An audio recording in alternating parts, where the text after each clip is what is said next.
In a quiet room, if you press your ear against a pillow, you can hear your heartbeat.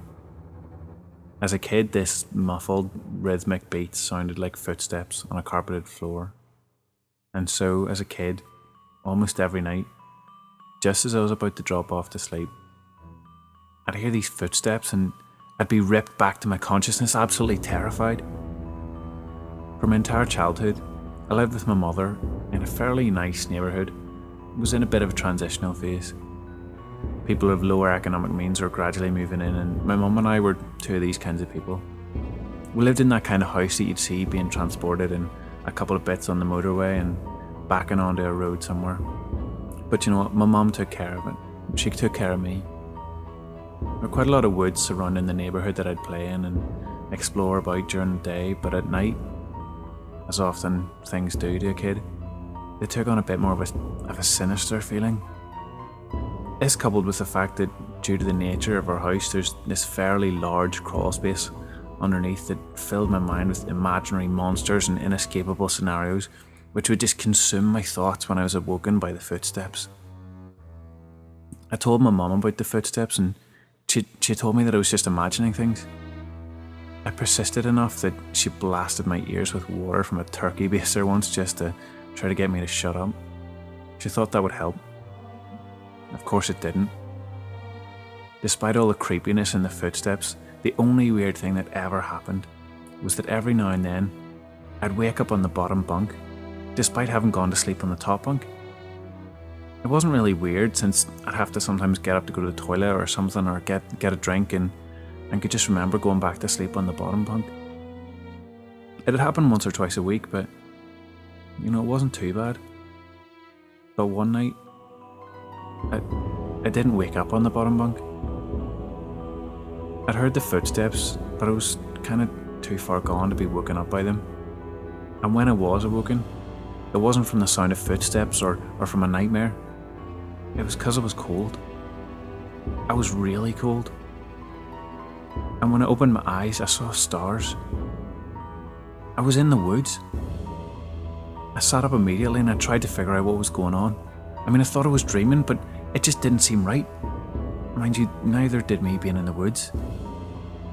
It was this deflated pool float right in front of me. One of those ones shaped like a shark. This only added to the surreal feeling, but after a while it just seemed like I wasn't going to wake up because I wasn't really asleep. I stood up to orient myself, but I didn't recognise these woods. I played in these woods by my house all the time, and I knew them really well. But if these weren't the same woods, how can I get out? I took a step and I felt this shooting pain in my foot, and it knocked me back where I'd been laying. I'd stepped on a thorn. By the light of the moon, I could see that they were everywhere. I looked at my other foot, but it was fine. And as a matter of fact, so was the rest of me. I didn't even have another scratch on me, and I wasn't even that dirty. I cried for a bit, and then I stood back up. I didn't know which way to go, so I just picked a direction. I resisted the urge to call out since I wasn't really sure I wanted to be found by who or even what might be out there. I walked for what seemed like hours. I tried to walk in a straight line, and I tried to course correct when I had to take detours, but I was a kid and I was afraid. There weren't any howls or screams, and only once did I hear any noise that scared me. It sounded like a crying baby. I think now maybe it was just a cat, but I panicked. I ran veering in different directions to avoid big thicks of bushes and collapsed trees, and I was paying close attention to where I stepped, because by that point my feet were in pretty bad shape. I paid too much attention to where I was stepping and not enough to where those steps were leading, because it wasn't long after that I heard a cry, and something just filled me with the kind of despair that I haven't experienced since. It was that stupid pool float again. It was 10 feet from where I'd woken up. This wasn't magic or some supernatural space bending. I was lost. Up until that moment, I thought about getting out of the woods, and I thought more about how do I get out more than how do I got in. But being back at the beginning, it caused my mind to swim. wasn't even sure that these were my woods. I'd only been hoping that they were. Had I run in some huge circle around that spot, or did I just get turned around and start making my way back? How was I going to get out? At the time, I thought the North Star was just the brightest star, so I just looked and I found the brightest one and I followed it.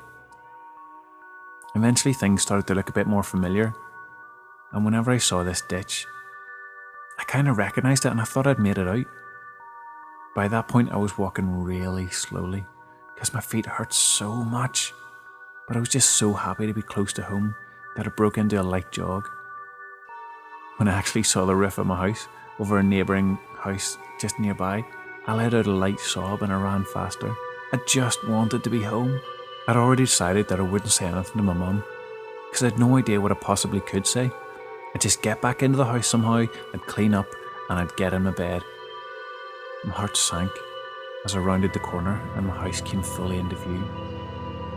Every light in the house was on. I knew my mum was up and I knew I'd have to explain, or at least try to explain where I'd been, and I couldn't even figure out where to start. My run became a jog, which became a walk. I saw her silhouette through the blinds, and although I was worried about how to explain things to her, that didn't matter to me at this point. I walked up the couple of steps to the porch and I put my hand on the doorknob and I turned. Right before I pushed it open, two arms wrapped around me and pulled me back. I screamed as loud as I could, "Mum, help me, please, Mum!" The feeling of being so close to being so safe and then being physically pulled away filled me with a kind of dread that is, even after all these years, indescribable. The door I'd been torn away from opened and a flash of hope just shot through my heart, but it wasn't my mum. It was a man and he was enormous. I thrashed around and kicked at the shins of the person holding me while also trying to get away from the person who'd just come out of my house. I was scared, but I was furious. "Let me go! Where is she? Where's my mum? What did you do to her?" As my throat stung from all the screaming and I was drawing in another breath, I became aware of this sound that had been present for longer than I'd even perceived it. "Honey, calm down, calm down. I've got you." It sounded like my mum. The arms loosened and they set me down. And as a man approaching blocked out the porch light, I noticed his clothes. He's a policeman. I turned to face the voice behind me and saw that it really was my mum. Everything was okay. I began to cry, and the three of us just went inside. "I'm so glad you're home, sweetheart. I'd worried I'd never see you again," said my mum. By that point she was crying too. "I'm sorry, I just don't know what happened. I just wanted to come home, I'm sorry." "It's okay, sweetheart, just don't ever do that again. I'm not sure me or my shins could take it." A little laughter broke through my sobs and I smiled a bit. "I'm sorry for kicking you, Mum, but why'd you have to grab me like that?" "I was just afraid you'd run away again," she said. I was confused. "What do you mean?" She replied, "We found your note on your pillow," and she pointed at this piece of paper that the police officer was sliding across the table. I picked up the note and I read it. It was a running away letter. It said that I was unhappy and that I never wanted to see her or any of my friends ever again. The police officer exchanged a few words with my mum on the porch while I stared at the letter. I didn't remember writing a letter. I didn't remember anything about any of this. But even if I sometimes went to the bathroom at night and I didn't remember, or even if I could have gone into the woods on my own, even if all that could have been true, there was one thing I just didn't know. That wasn't how you spelt my name. I didn't write the letter.